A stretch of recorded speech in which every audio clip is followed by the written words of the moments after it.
Talk to me about the emotions coming out of being the first guy to TKO Mark Madsen. I mean, that was his sixth UFC fight, so. It was great, though. I mean, it's been a long year for me, a lot of ups and downs, more downs than ups, and, it's coming to my hometown where I was literally in this area for years. I trained at Henzo Gracie's down the block. I feel like a broken record because I said this 50 times already, but my grandfather fought in Madison Square Garden 4 times. He was a pro boxer. He was really good too. He was 38-3 as a pro, better record than mine. Uh, and I was born in Manhattan, been here forever, and I used to shoot heroin all over this area, and I used to walk by the garden like, oh, one day, like a high on heroin, like, oh, I'm gonna fight there one day, like, and it was a pipe dream, and here I am. How do you channel all those emotions? I think a lot of times when people compete at home, it's like, oh, I used to like to watch the Rangers play, but for you, you have the family ties, you have the addiction ties that you just mentioned. How do you channel all that on a fight week and get it done like you did? I don't know, honestly. I just have faith and trust in God's plan. And first of all, I work my ass off. I don't cut any corners. I'm in the gym every day, never miss practices. I do everything. I torture myself on my own. So, and I do what I know I have. I do what I'm not good at as much as possible. So I know that, I won't have any weak areas. And I've been doing this for a while. I have a lot of fights, and I'm a little older now. I'm not 23 anymore. So hard work, consistency, and faith, and that's how I get it done.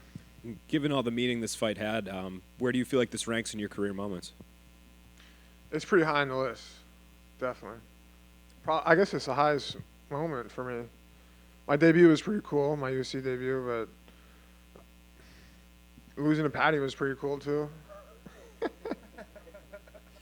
That helped me actually. Silver lining in that one, but yeah, it's definitely up there.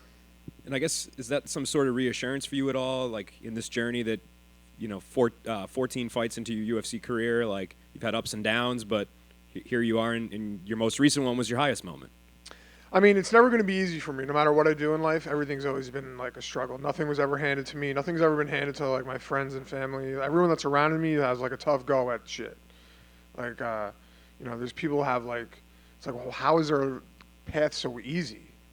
That's never been my case, no matter what I do. So, it's par for the course for me. I guess, where do you go from here? This one just got over. Are you trying to get back in there soon? You feel relatively healthy? I'm healthy, man. I want a top 15. I don't know what else I got to do to get a shot at it.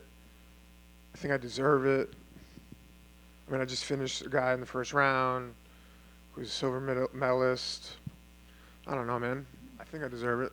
Is the Patty rematch on your brain at all? Dude, still, I was beating Bobby Green. He's ranked now. I was beating him, and then he like blatantly headbutted me. And I'm not like, I'm not saying he did it on purpose. And I'm happy for him, man. The guy also has had so many ups and downs. He's older than me, and look where he is now. He actually inspires me. When I saw him knock out Grant Dawson, someone that I lost to. I think I was like one of Grant's hardest fights until he caught me in the end. For Bobby to do that is amazing. Good for him, man. He deserves it, And same with Patty. Yeah, whatever. I'm not saying he controlled that and what happened in our fight. But good for him, man. He was able to exploit himself. And look at him. He makes more money than I'm sure he's doing really well for himself. And congrats. Now he's fighting Tony Ferguson. Good for him. Can I drink this? All right. Yeah, right here. I know personally you said like you're happy for them and everything, but professionally, was it difficult at all watching like Bobby Green get this big Tony Ferguson fight and then main eventing and then Patty getting the big name in Tony Ferguson? I mean, it's not like the UFC's like not doing me any favors. They gave me some good fights recently. Yeah. This was a favorable fight for me too against a guy with a good name and a good resume. They gave me Bobby Green after the Patty fight. That was a big name for me. And, I was doing my thing until, I got no contested. So, I mean, Tony's still a tough fight, even though he's going to go down as a legend of the sport, I think. He's had a rough go, but this is MMA, man. This is UFC. This ain't. There's no like the math, the way people's paths. Everyone's different. Everyone has different lives, different paths. So, but I don't know. You get what I'm saying? Yeah. All right. Have you seen the videos of Tony training with David Goggins and like throwing up after being on the treadmill and everything? I saw some of it. I actually don't watch anything. Like when I see, I don't like really pay much mind to that stuff. But I saw like an article. Oh, he's Tony, and that's cool. He's a freak, Tony Ferguson. Good for him. Like he'll do all sorts of weird shit. So, hey, it works for him. It worked for him for a while. But David Goggins, man, are you gonna run 50 miles a day? That's not gonna help you in a fight. You should go practice MMA if you want to get good at fighting, right? And you mentioned the silver lining in that loss to Patty. Was that just the amount of like support you got after that and the eyeballs Yeah, on you? I mean, my following had skyrocketed. What sucked about it though was like for the last year, everybody was like, "You're the guy that lost to Patty," and I'm like, "Fuck you!" Like that's what I'm known for, being the guy that got robbed by Patty. That's how it felt at least. And my wife would always be like, "Shut up! Like, you're so stupid," And I had to get back in the win column for that to go away. But yeah, he helped me. His popularity helped me and my following. So here, there was a silver lining. And I think if I won, people would be like, "Oh, you won a boring fight against a guy that sucks." That's what they would have said. Sure. So I think in the long run is probably better. Besides not getting my other paycheck from that fight. And I know you said you wanted a top 15 opponent, but is there like a return time frame you would want? I mean, You said hopefully you were by tomorrow, see, because it takes a little while for all the bumps and bruises to set in. But I do want to go on vacation. But if they offer me something, I'll take it and get back in camp. So I'm healthy, Jared over here. bro. Sorry. Congratulations, man. Tonight's also your first finish in the UFC since your debut. Pathetic. So I was going to say, how does that feel on top of all this? It's so weird because when I was younger, I don't know. I think I had no fear, and I would just go into fights and I would just finish people. And then you start getting hurt in fights, coming out injured or spending the week in the hospital after a fight, and you're like, maybe I shouldn't brawl with the person, So you're changing. You change the style of your fight, the way you fight. You play a little, and there was also a point where I had my back against the wall a couple of times. I'm coming off of 2 losses. My first 4 UFC fights, I lost. I blew through my first 2 fights. Then I lost my next 2. They made me fight my contract out. And luckily, I got fight of the night on my last fight, and they gave me a new contract. My contract was void. I wasn't a signed fighter, but they gave me a new one. So, wait a minute. What was the question originally? About how good the finish felt. Yeah. So I started changing the way I fight, and I was just like, I just got to win fights. Fuck worrying about the finish. That will come. And then it took 6 years for it to happen again. Well, the level of competition tonight. goes up, too. Yeah, I mean, you know what? Hopefully this is the start of a lot of finishes. But it feels very good, yeah. And then last one from me. MSG, done. Anything else in the bucket list in terms of arenas? No, I don't really care, to be honest. I just don't want to go far. I fought in Abu Dhabi, that shit sucked.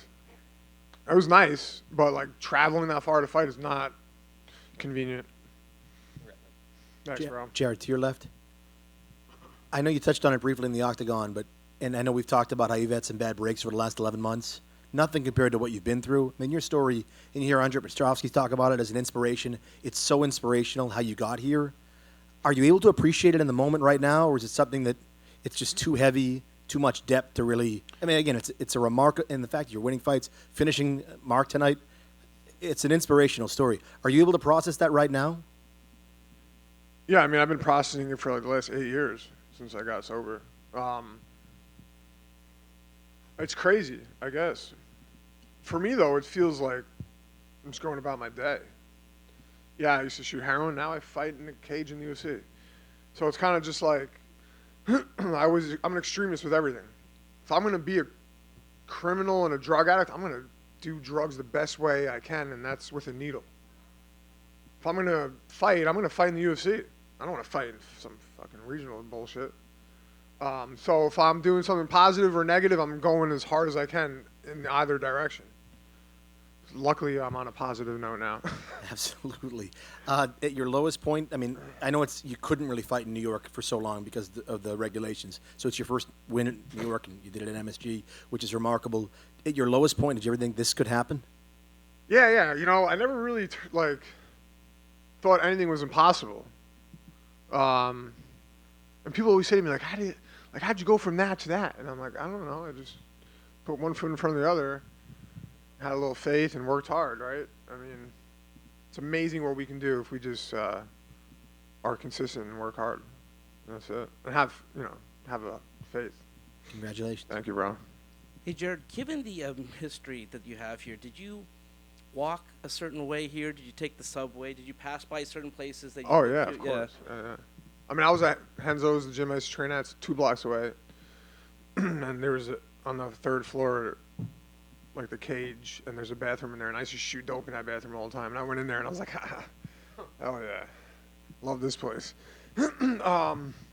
So, yeah, there was a Fresh & Co. Restaurant across the street. I don't think it's there anymore. It's another restaurant, but I used to shoot dope in that bathroom, in the bathroom in Penn Station.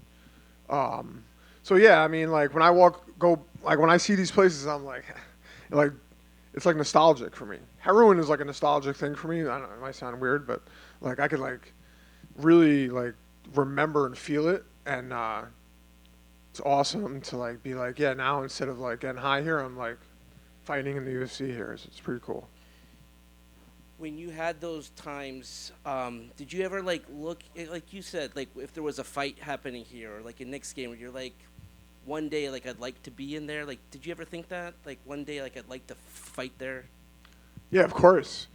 I used to come to boxing matches, come to Ranger games. When the UFC had their debut here, I was sober at that point, but it was always, of course, I think it's everyone's dream, right, to fight, or if you're a fighter, to fight at Madison Square Garden. And yeah, so it's all, check that off the bucket list.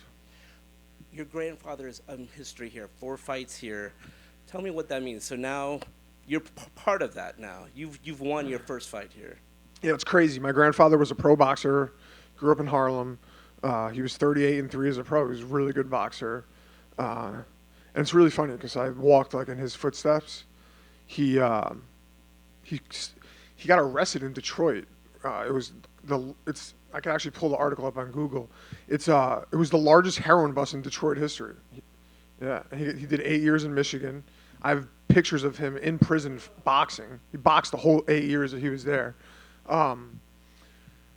He died an alcoholic.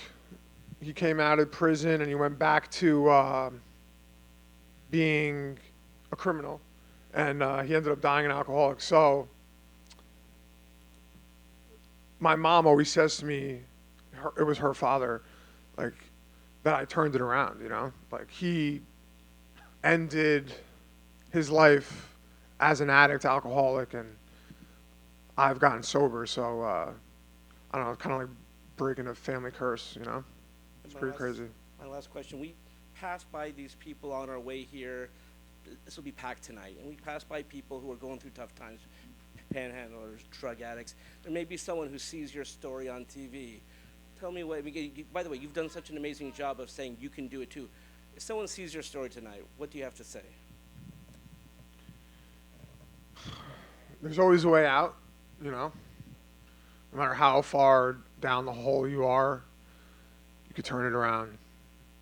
But you just need to have faith in a higher power and take some suggestions from some people. And if you're sick, get some professional help. That's how it goes. Yeah. Thank you so much. No problem. That's it. I have one question as well. Are you surprised that it was over so fast? I hit him with that right hand, and like he fell back, and I was like, "Whoa, it's pretty cool." Am I surprised? No. 4-ounce gloves, large men hitting each other in the head. It happens fairly easily, actually. If you punch me in the head or in the jaw right now, you could knock me out. So I'm not really surprised. And how is Mark different from other opponents? He wasn't really too different. I think I've fought other opponents who are, well, I know I fought other opponents who are more experienced and I guess better. But I heard this week they were like with over 3,000 wrestling matches, and I was like, holy shit, 3,000 wrestling matches. Like, I didn't have one wrestling match in my life. I just had a couple of MMA fights. So I was like, how am I going to catch up to this guy? But, you know, I put the work in, and I've been fighting since I'm 17. I'm 35 now, so I got some experience. And do you have any advice for him now? Take your time. Don't make any rash decisions. But the man he's 38. He's an Olympic athlete. He knows what he needs to do and what he shouldn't do. So he did say to me post-fight that he said this was a very hard fight for me to take, and this is probably my last fight. So thank you. And so we hugged, and I couldn't really get. They were like calling me away to Joe, so I didn't have like a lot of time to speak to him. But I hope he's all right, and I wish him the best.